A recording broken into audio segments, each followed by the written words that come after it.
Hello and welcome back to the NFL Fan Pub. My name's Sean Connors and I'm doing the player profile today for Al, and we'll discuss and debate this particular player. He's a high-ranking ADP player. It's an interesting subject, this one, tight ends, and it is the top of the list, Travis Kelce, for this year. So I'm kind of curious to see your view on him, because at the moment his ADP has gone through the roof. It started off quite high anyway, it was in the second round, and over the course of these last couple of months he's moved all the way into the first, and he's now sitting at ADP 12, isn't he? And there he is on the phone right now, I think, Ral. No, he's gone. He hung up on me again. He's hung up. Oh, well, another time. So what's your thoughts on him for this year? Is that fair value, first round? Can you pay that premium? It depends what sort of league you're playing in, I guess. If you look at the last 3 years of his stats, I'm just looking at him now. Yeah. He's had three back-to-back 1,000-yard seasons. Yep. 85 catches, 83 catches, and 103. Yeah. Receptions. 150 targets last year. We nailed it. Top wide receiver. We nailed it last year on the podcast. I mean, that's one of our bold predictions. We predicted that he would be the number one tight end in fantasy. It's easy to say now today, but then going back last year, that wasn't simple. And we even nailed within 50 yards how many yards he would actually get and how many touchdowns. He did. Yeah, it's very impressive.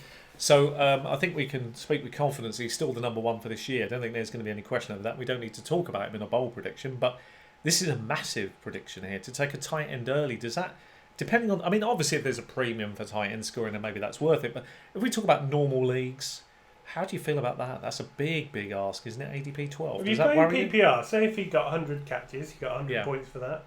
1,300 yards he got last year. That's another 130 points, isn't it? Yeah. So that's 230 and 10 touchdowns, 290. Yeah, I mean, then it's worth it. In PPR. I would say it has to be, for me, I looked at him and I thought it this way. So I agree with your analysis, which is pushing 200 points for full point PPR. Standard. I'm all okay with that. Actually, it's worth it because around 12. Yeah, I'm okay with it. I mean, I hope he falls a little bit later, but I'll take it because you're going to get a good pick and you've got a small league. Really, it's okay. You can live with that. Half point, it becomes a bit more dicey because now you're taking that 100 and taking 50 points off. It becomes a bit less important, but it's still okay. But once you reach standard, I think you have to kind of ask yourself, is there any kind of issues with this guy? We know he's the number one, but there is some injury history in the past. You can't replicate 50 touchdowns. If our man Mahomes does that, then we'll be talking about one of the all-time greats because that's special stuff. So he's going to get his share. We know that. He's going to do okay. We know he's going to lead the pack of tight ends, but there's only going to be 2 or 3 guys that we can really say are absolutely relevant. He's clearly one of them. What about in this scenario? Tyreek Hill is banned for the whole year. Right. Or even half a year. Yeah. Would that help him or hinder him? I think it hinders. I think one of the problems is he had Tyreek Hill playing with him last year. He takes a lot of the top of the defense off. If the defense has got to only worry about the running game and a tight, because let's be honest, one of the roles of the tight end. What about Sammy Watkins?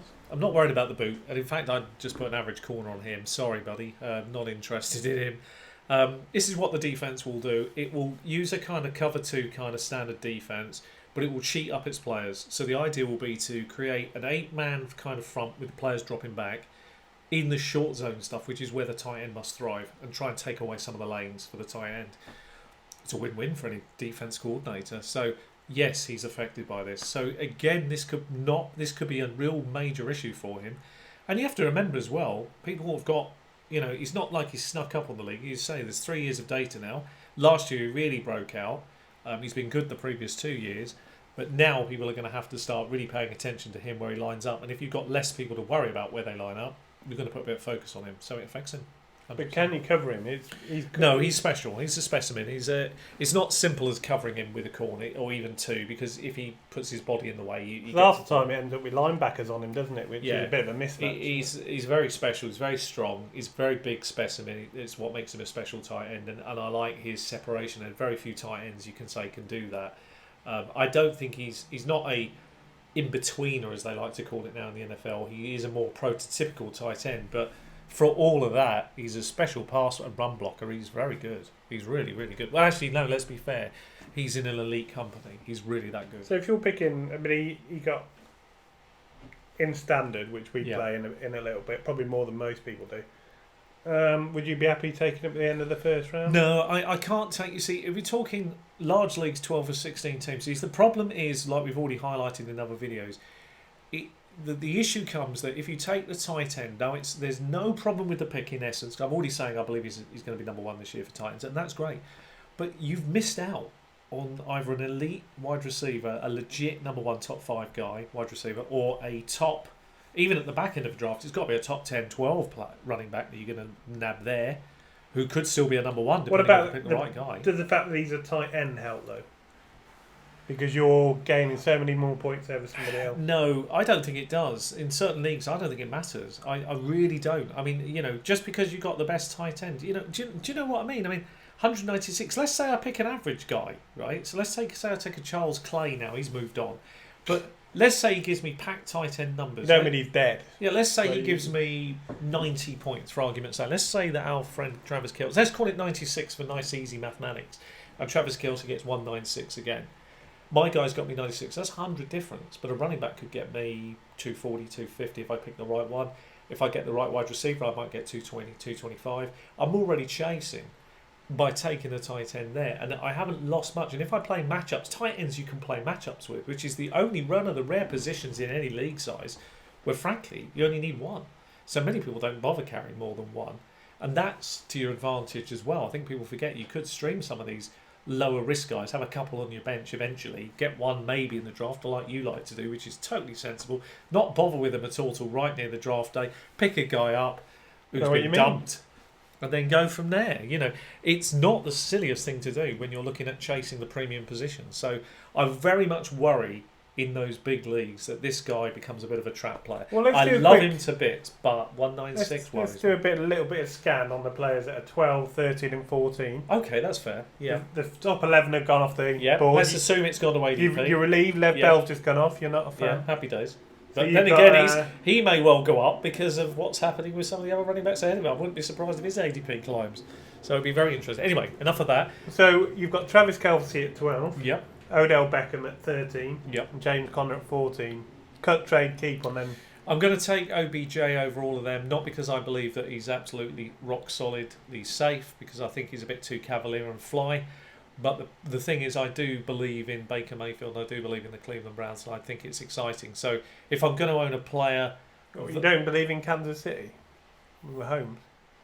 It's not about that, it's a tight end. Well, that doesn't make it's a big issue for me. In fact, if I'm honest, out of those three, I have to take one, so I'm taking Beckham, but there are other players below them I will take ahead. So you wouldn't take any of them, really? Not really. So who would you cut, trade and keep out of them? I'm definitely getting rid of cutting So you're Connor. keeping OBJ? Connor's going definitely, and I would trade on Travis Kelce.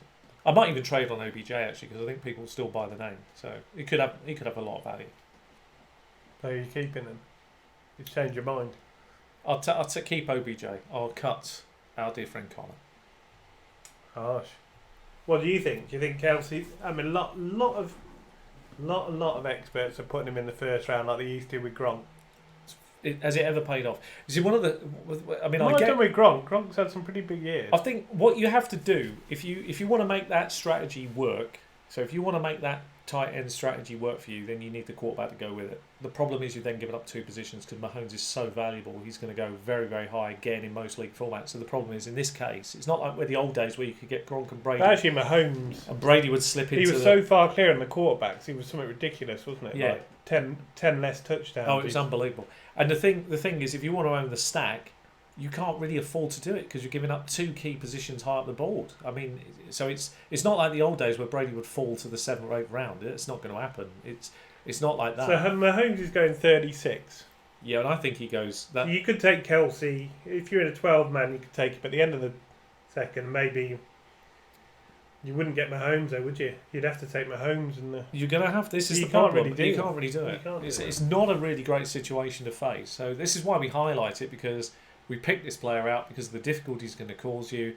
It's also not... I'm not knocking... I'm certainly not saying he isn't worth... I think what he showed last year is actually... Look, for me, that is... I picked the right moment. That's the ceiling. That's why it's a bold prediction. He's right there. The only way from there is a slight decline. That's not really a decline. Maybe is it the same sort of 10 situation or for 15 Mahomes points as well, where Mahomes can definitely drop down. he has to regress a little bit. Has to regress a bit. But 50 touchdowns, difficult to do. Could get you 40. That's still brilliant. But we're not saying he's going to regress still that brilliant, much. But People are 40 pay, is a regression. People are going to pay a very high premium for Mahomes this year. I understand that. Are you one of them? Well, maybe we'll talk about that in the next video. It might be worth a chat. Yeah, it might be worth a chat. See what I Sean was a thinks big about fan of Mahomes. his last year, and that paid out quite well. Yeah, you were. You talked him up a lot. I didn't draft him in any leagues, which makes me look foolish. Not at all. It's not that simple sometimes to take those players. I was trying to take him on with all my teams, sort of going into the playoffs. Really. Yeah, it's annoying. So. But I know how good he is. So Travis Kelce. So we need your input. We need your thoughts. Are you a buyer at that price? If you are, I'd love to hear more about why. We've had some great analysis. A big shout out to Magic. Been analysing a lot of the videos that have been put out. And a big few of the shout other out to guys him. as well. Yeah. And anybody else coming on the videos, the more you comment, the more we'll raise and talk about you. But we really appreciate the thought behind every single one of these comments. Some of them are so detailed and so well thought through. We'd love to get you on board the podcast at some point. It is well worth a read of the comments because there's some definitely very well thought out people on there that aren't just saying I like this player. They're giving good reasons, and it's well worth a read. It's very interesting when you get counter viewpoints of your own, and I've never mind that at all because that's the whole point of fantasy. You've got to have your view, and if you believe in something and they fall to the price you're prepared to pay, then take them. Don't listen to anybody else. Yeah, exactly. I mean, don't listen to fantasy is all about opinions. You've got to have one. We'll give you ours. You take yours. That's the key. All right. Well, Travis Kelce, are you a buy in the first round? Yes or no? Let us know in the comments and why as well. See you on the next one. And if you've enjoyed it, leave a like.